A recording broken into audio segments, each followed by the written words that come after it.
ராணிப்பேட்டை மாவட்டம் ஆற்காடு அடுத்த சாத்தூர் கிராமம் காந்தி நகரில் வசித்து வருபவர் மாசிலாமணி என்பவரின் மகன் கோபாலகிருஷ்ணன் விவசாயம் செய்து வருகிறார். இவர் வீட்டில் மனைவி மற்றும் 2 மகன் ஒரு மகள் வசித்து வந்த நிலையில் நேற்று கோபாலகிருஷ்ணன் வெளியே சென்றுள்ளதாக தெரிகிறது.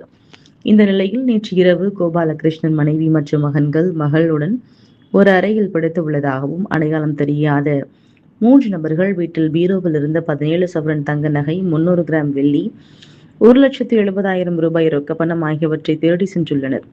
இதுகுறித்து கோபாலகிருஷ்ணன் ஆற்காடு கிராமிய காவல் நிலையத்தில் புகார் அளித்ததன் அடிப்படையில் விரைந்து வந்த போலீசார் சம்பவ இடத்தில் விசாரணை செய்து தடயவியல் நிபுணர்களை வரவழைத்து ரேகைகளை பதிவு செய்து வழக்கு பதிவு செய்து விசாரணை மேற்கொண்டு வருகின்றனர்.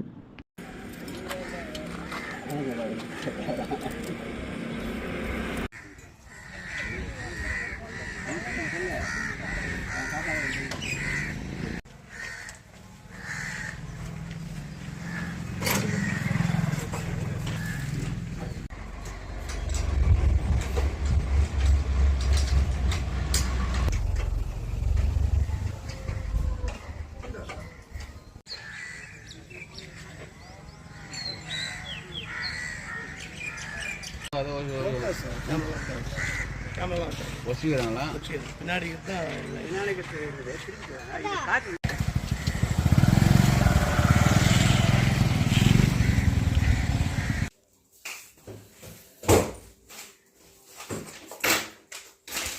சரி எங்கேயோ பார்த்தாலும் ஒரு வேலை வரும்போது தடுக்கிறாங்க.